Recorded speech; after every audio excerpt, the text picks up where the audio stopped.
Welcome. In today's session, we will discuss how to apply mortgage payments to your child support. Let's get started.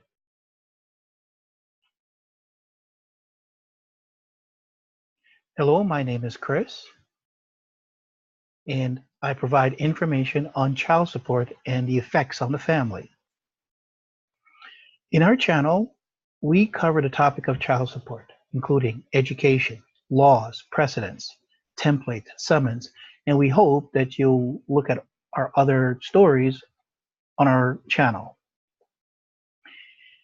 Now, housing payment, real estate, and mortgage. What was the issue? Well, in the past, there was double counting of the expenses for mortgage and housing payments. For example, the child support agency, in order to calculate the payments, they would first take a percentage of the salary and arrive at an amount or a number, usually anywhere between 10 to 25%. But then there was always a question of what do you do with the housing payments and the expenses? Well, they used to negotiate between the parties what was reasonable, and then that would turn into a legal fight. So here in New York, they've decided to apply what is called standards to the housing payments under Domestic Relations Law 240. And the goal was to provide a workable solution. So one of the questions they had was, well, how do you calculate housing payments when it's shared between the parties or the couples? Well, in a landmark case called Khaira versus Khaira in 2012, the appellate court, First Department, overturned Justice Deborah Kaplan and decided that, well, in order to be fair and just, the court must provide an explanation for the calculation of mortgage.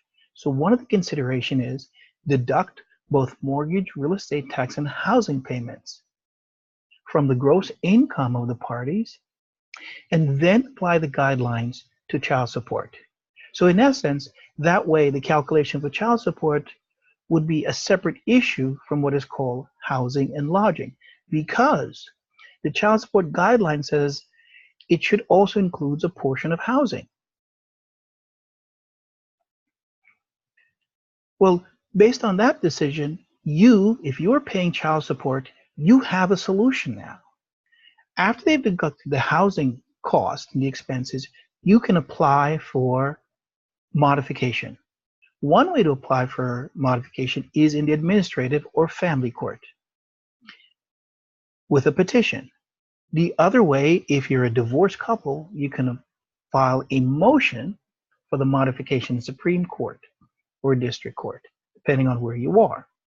Now, if both of those solutions fail and the agency refuses to deduct the housing payment, then you have a remedy. And that remedy is deprivation of rights.